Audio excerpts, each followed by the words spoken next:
Chapter 7. The Sorting Hat. The door swung open at once. A tall, black haired witch in emerald green robes stood there. She had a very stern face, and Harry's first thought was that this was not someone to cross. The first years, Professor McGonagall, said Hagrid. Thank you, Hagrid. I will take them from here. She pulled the door wide. The entrance hall was so big you could have fitted the whole of the Dursleys' house in it. The stone walls were lit with flaming torches, like the one at Gringotts.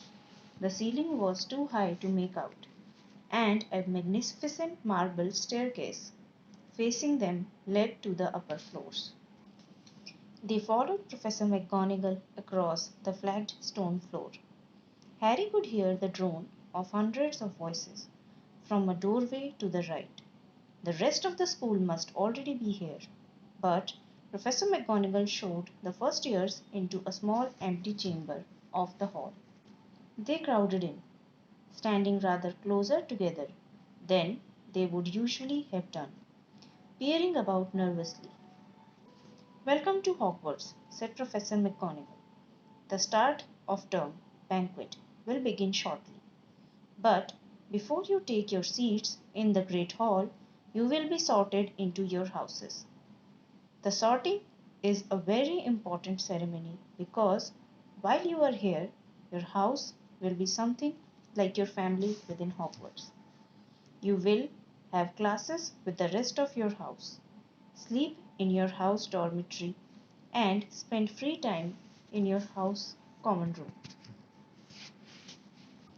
The four houses are called Gryffindor, Hufflepuff, Ravenclaw, and Slytherin. Each house has its own noble history, and each has produced outstanding witches and wizards. While you are at Hogwarts, your triumphs will earn your house points, while any rule breaking will lose house points. At the end of the year, the house will with the most points is awarded the House Cup, a great honor.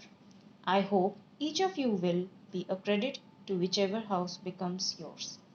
The sorting ceremony will take place in a few minutes in front of the rest of the school.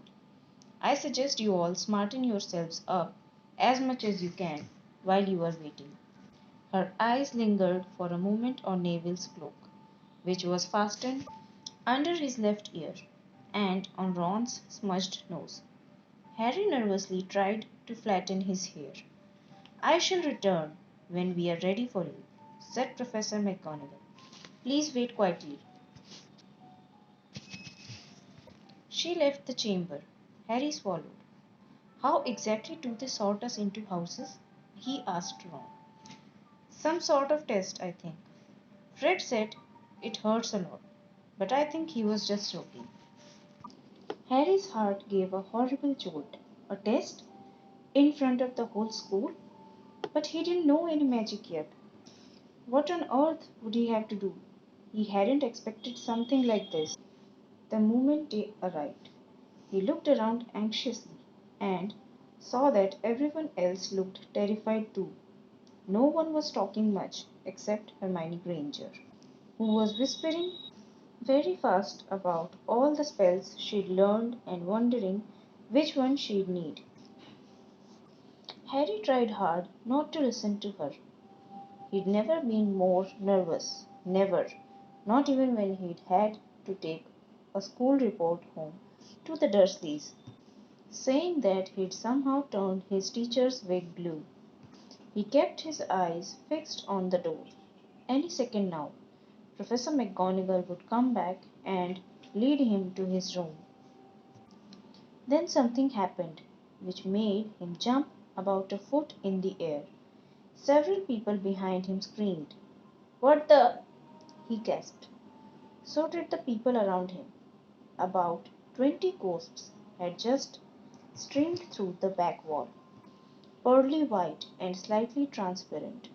They glided across the room, talking to each other and hardly glancing at the first years. They seemed to be arguing what looked like a fat little monk. was saying, "Forgive and forget." I say we ought to give him a second chance. My dear friar, haven't we given Peeves all the chances he deserves? He gave us all a bad name, and he's not really even a ghost. I say, what are you all doing here? A ghost wearing a ruff and tights had suddenly noticed the first years. Nobody answered. "New students?" said the fat friar, smiling around them. "About to be sorted, I suppose." A few people nodded mutely. "Hope to see you in Hufflepuff," said the friar. "My old house. "Move along now," said a sharp voice. "The sorting ceremony's about to start." Professor McGonagall had returned. One by one, the ghosts floated away through the opposite wall. "Now, form a line," Professor McGonagall told the first years, "and follow me." Feeling oddly as though his legs had turned to lead, Harry got into line behind a boy with sandy hair, with Ron behind him, and they walked out of the chamber, back across the hall, and through a pair of double doors into the great hall. Harry had never even imagined such a strange and splendid place. It was lit by thousands and thousands of candles, which were floating in midair over four long tables, where the rest of the students were sitting. These tables were laid with glittering golden plates and goblets. At the top of the hall was another long table, where the teachers were sitting. Professor McGonagall led the first years up here, so that they came into a halt in a line, facing the other students, with the teachers behind them.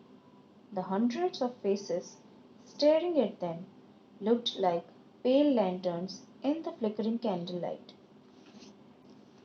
Dotted here and there among the students, the ghosts shone misty silver. Mainly to avoid all the staring eyes, Harry looked upwards and saw a velvety black ceiling dotted with stars. He heard Hermione whisper, "It's bewitched to look like the sky outside. I read about it in Hogwarts a history." It was hard to believe that there was a ceiling there at all, and that the great hall didn't simply open on to the heavens. Harry quickly looked down again as Professor McGonagall silently placed a four-legged stool in front of the first years. On top of the stool she put a pointed wizard's hat. This hat was patched and frayed and extremely dirty. Aunt Petunia wouldn't have let it in the house. Maybe they had to try and get a rabbit out of it, Harry thought wildly. That seemed the sort of thing. Noticing that everyone in the hall was now staring at the hat, he stared at it too.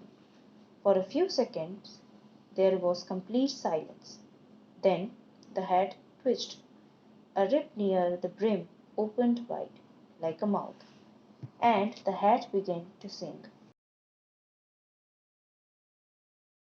"Oh, you may not think I'm pretty, but don't judge on what you see. I'll eat myself if you can find a smarter hat than me. You can keep your bowlers black, your top hat slick and tall, for I'm the Hogwarts sorting hat, and I can cap them all. There's nothing hidden in your head the sorting hat can't see. So try me on and I will tell you where you ought to be. You might belong in Gryffindor, where dwell the brave at heart, their daring nerve and chivalry," said Gryffindor's. "You might belong in Hufflepuff, where they are just and loyal. Those patient Hufflepuffs are true, and unafraid of toil. Or yet in the wise old Ravenclaw, if you've ready mind, where those of wit and learning will always find their kind. Or perhaps in Slytherin you'll make your real friends. Those cunning folks use any means to achieve their ends. So put me on, don't be afraid, and don't get in a flap. You are safe in hands, though I have none, for I am a thinking cap." The whole hall burst into applause as the hat finished its song. It bowed to each of the four tables and then became quite still again. So just got to try on the hat, Ron whispered to Harry. I'll kill Fred. He was going on about wrestling a troll. Harry smiled weakly. Yes, trying on the hat was a lot better than having to do a spell, but he did wish they could have tried it on without everyone watching. The hat seemed to be asking rather a lot. Harry didn't feel brave or quick witted or any of it at the moment. If only the hat had mentioned a house for people who felt a bit queasy. That would have been the one for him. Professor McGonagall now stepped forward, holding a long roll of parchment. When I call your name, you will put on the hat and sit on the stool to be sorted, she said.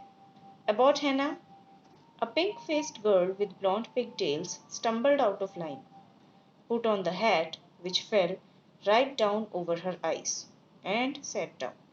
A moment's pause. Hufflepuff! Shouted the hat. The table on the right cheered and clapped as Hannah went to sit down at the Hufflepuff table. Harry saw the ghost of Fat Friar waving merrily at her. Bones, Susan! Hufflepuff! Shouted the hat again, and Susan scuttled off to sit next to Hannah. Boot Terry! Ravenclaw! The table stood from the left clapped this time. Several Ravenclaws stood up to shake hands with Terry as he joined them. Brocklehurst Mandy went to Ravenclaw too, but Brown Lavender became the first new Gryffindor, and the table on the far left exploded with cheers. Harry could see Ron's twin brothers catcalling. Bulstrode Millicent then became a Slytherin. Perhaps it was Harry's imagination. After all, he'd heard about Slytherin, but he thought they looked an unpleasant lot. He was starting to feel definitely sick now. He remembered being picked for teams during sports lessons at his old school. He had always been last to be chosen, not because he was not good, but because no one wanted Dudley to think they liked him. Finch Fletchley Justin, Hufflepuff. Sometimes Harry noticed the hat shouted out the house at once, but at others it took a little while to decide. Finnegan Seamus, the sandy haired neck boy next to Harry in the line, sat on the stool for almost a whole minute before the hat declared him Gryffindor. Granger Hermione? Hermione almost ran to the stool and jammed the hat eagerly on her head. Gryffindor! Shouted the hat. Ron groaned. A horrible thought struck Harry, as horrible thoughts always do when you are very nervous. What if he wasn't chosen at all? What if he just sat there with the hat over his eyes for ages until Professor McGonagall jerked it off his head and said there had obviously been a mistake and he'd better get on the train. When Neville Longbottom, the boy who kept losing his toad, was called, he fell over on his way to the stool. The hat took a long time to decide with Neville. When it finally shouted Gryffindor, Neville ran off, still wearing it, and had to jog back amid gales of laughter to give it to McGonagall. Malfoy swaggered forward when his name was called, and got his wish at once. The hat had barely touched his head when it screamed Slytherin. Malfoy went to join his friends Crabbe and Goyle, looking pleased with himself. There weren't many people left now. Moon, Nod, Parkinson, then a pair of twin girls, Patil and Patil, then Perks, Sally, Anne, and then at last Potter Harry. As Harry stepped forward, whispers suddenly broke out like little hissing fires all over the hall. Potter, did she say? The Harry Potter? The last thing Harry saw before the hat dropped over his eyes was the hall full of people craning to get a good look at him. Next second, He was looking at the black inside of the hat. He waited. Hmm, said a small voice in his ear. Difficult, very difficult. Plenty of courage, I see. Bad mind either. There's talent. Ooh, my goodness, yes. And a nice thirst to prove yourself. Now that's interesting. So where shall I put you? Harry gripped the edges of the stool and thought. Not Slytherin, not Slytherin, not Slytherin, eh? Said the small voice. Are you sure? You could be great, you know. It's all here in your head, and Slytherin will help you on the way to greatness. No doubt about you. No? Well, if you're sure, better be Gryffindor. Harry heard the hat shout the last word to the whole hall. He took off the hat and walked shakily towards the Gryffindor table. He was so relieved to have been chosen and not put in Slytherin. He hardly noticed that he was getting the loudest cheer yet. Percy the prefect got up and shook his hand vigorously, while the Weasley twins yelled, We got Potter! We got Potter! Harry sat down opposite the ghost in the rough he'd seen earlier. The ghost patted his arm, giving Harry the sudden horrible feeling he'd just plunged it into a bucket of ice cold water. He could see the high table properly now. At the end, nearest him sat Hagrid, who caught his eye and gave him the thumbs up. Harry grinned back. And there, in the center of the high table, in a large gold chair, sat Albus Dumbledore. Harry recognized him at once from the card he'd got out of the chocolate frog on the train. Dumbledore's silver hair was the only thing in the whole hall that shone as brightly as the ghost's. Harry spotted Professor Quirrell, too, the nervous young man from the leaky cauldron. He was looking very peculiar in a large purple turban. And now there were only three people left to be sorted. Turpin Lisa became a Ravenclaw, and then it was Ron's turn. He was pale green by now. Harry crossed his fingers under the table, and a second later the head shouted, Gryffindor! Harry clapped loudly with the wrist as Ron collapsed into the chair next to him. Well done, Ron. Excellent, said Percy Weasley pompously across Harry as Zabini Blaze was made a Slytherin. Professor McGonagall rolled up her scroll and took the sorting hat away. Harry looked down at his empty gold plate. He had only just realized how hungry he was. The pumpkin pasties seemed ages ago. Albus Dumbledore had got to his feet. He was beaming at the students, his arms opened wide, as if nothing could have pleased him more than to see them all there.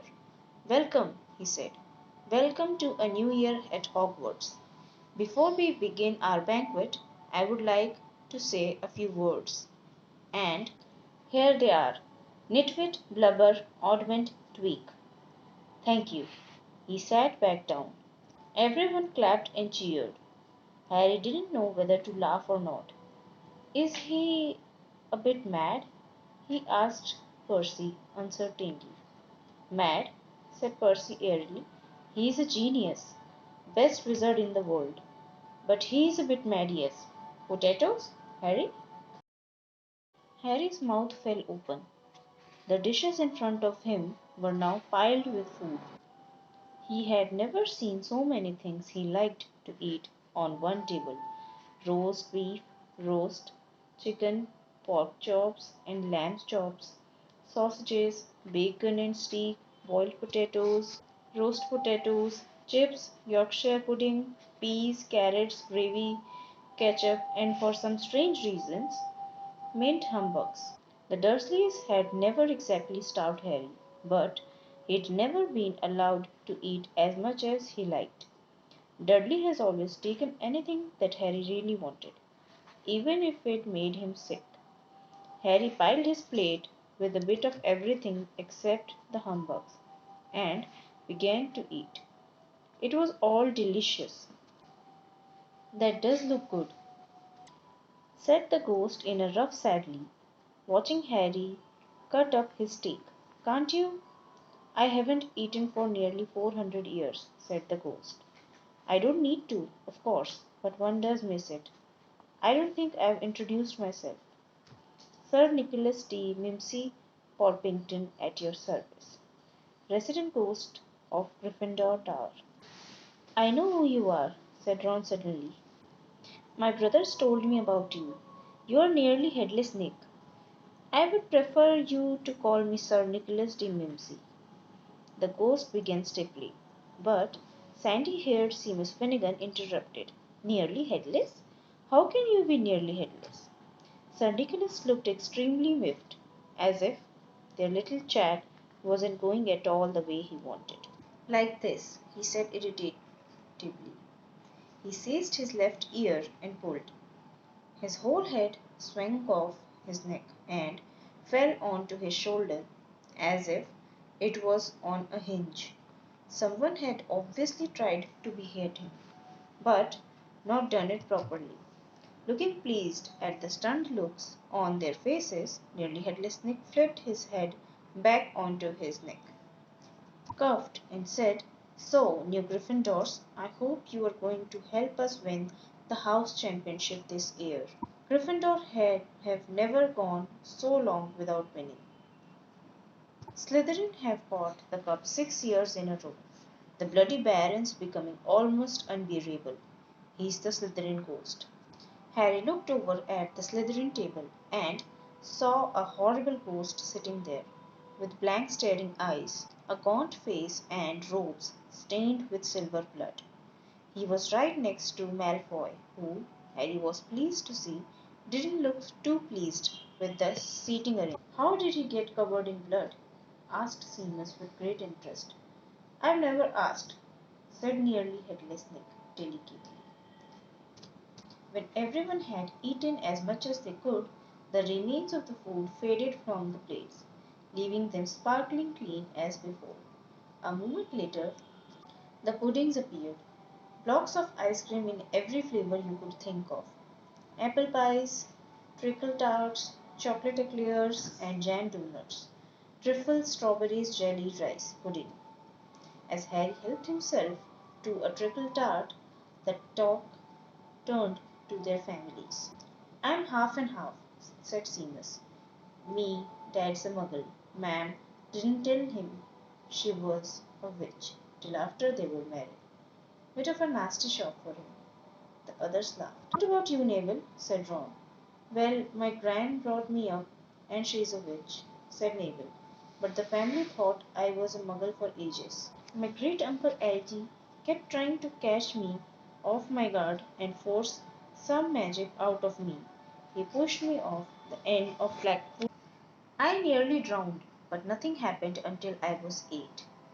Great Uncle Algy came around for tea, and he was hanging me out of an upstairs window by the ankles when my great auntie Enid offered him a meringue, and he accidentally let go. But I bounced all the way down the garden and into the road. They were all really pleased. Gran was crying. She was so happy, and you should have seen their faces when I got in here.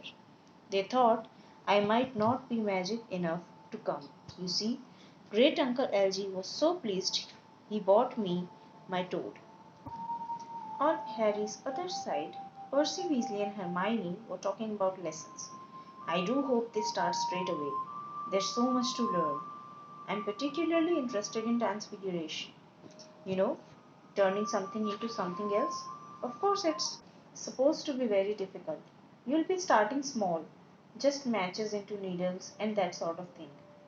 Harry, who was starting to feel warm and sleepy, looked up at the high table again. Hagrid was drinking deeply from his goblet. Professor McGonagall was talking to Professor Dumbledore. Professor Quirrell, in his absurd turban, was talking to a teacher with greasy black hair, a hooked nose, and shallow skin. It happened very suddenly. The hook nosed teacher looked past Quirrell's turban straight into Harry's eyes, and a sharp, hot pain shot across the scar on Harry's forehead.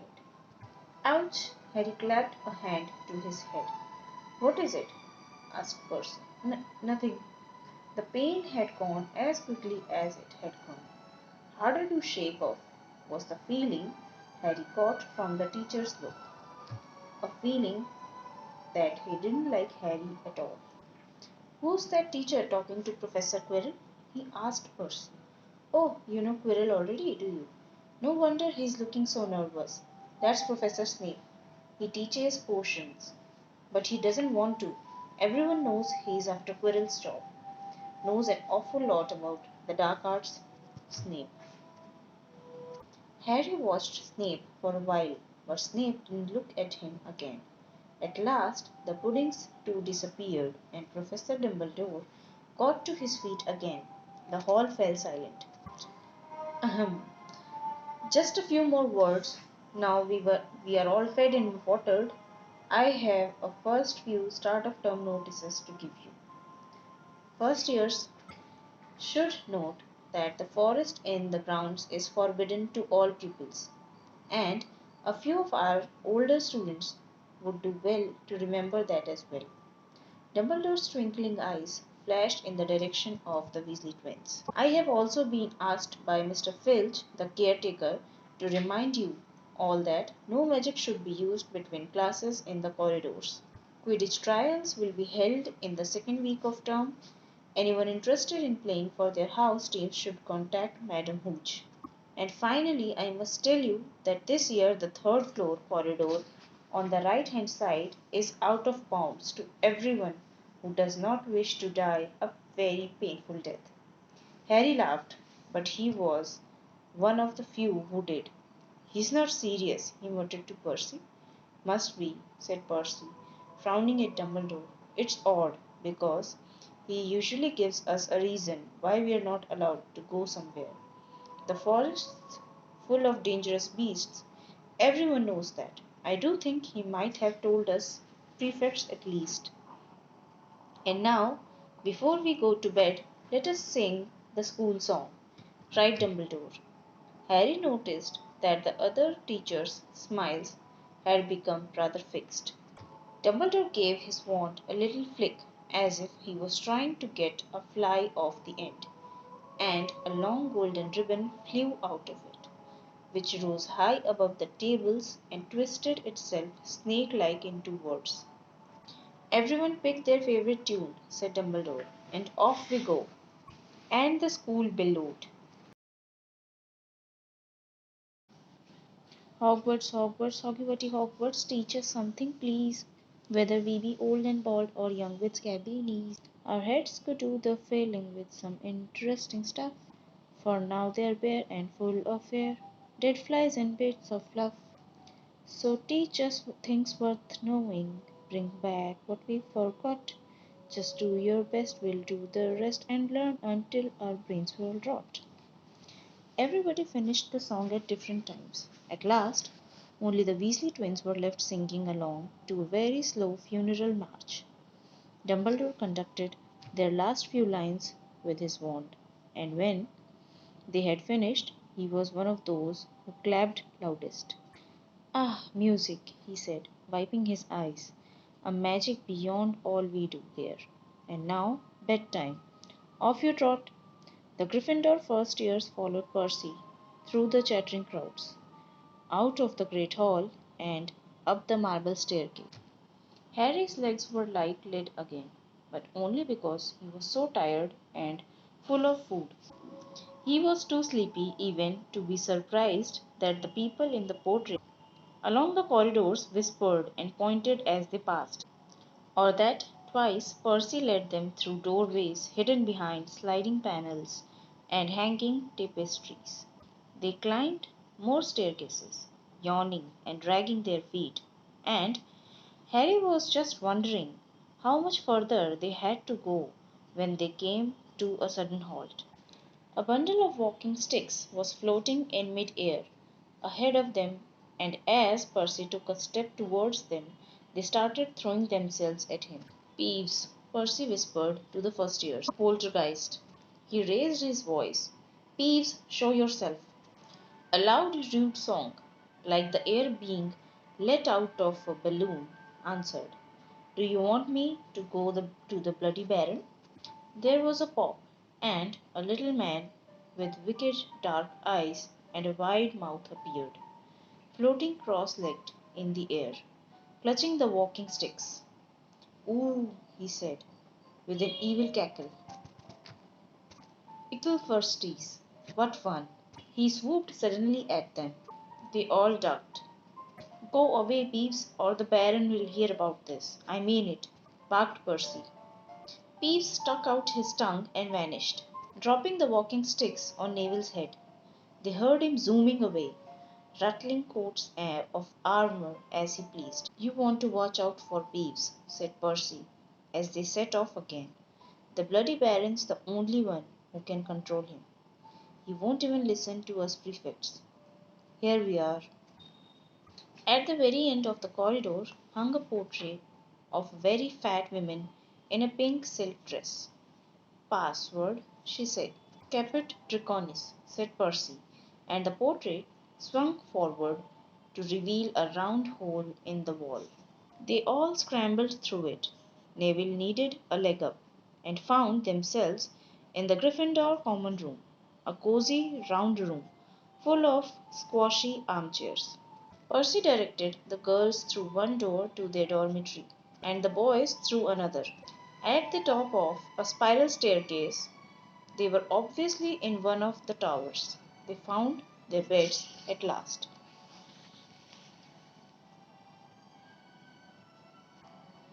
5-4 posters hung with deep red velvet curtains.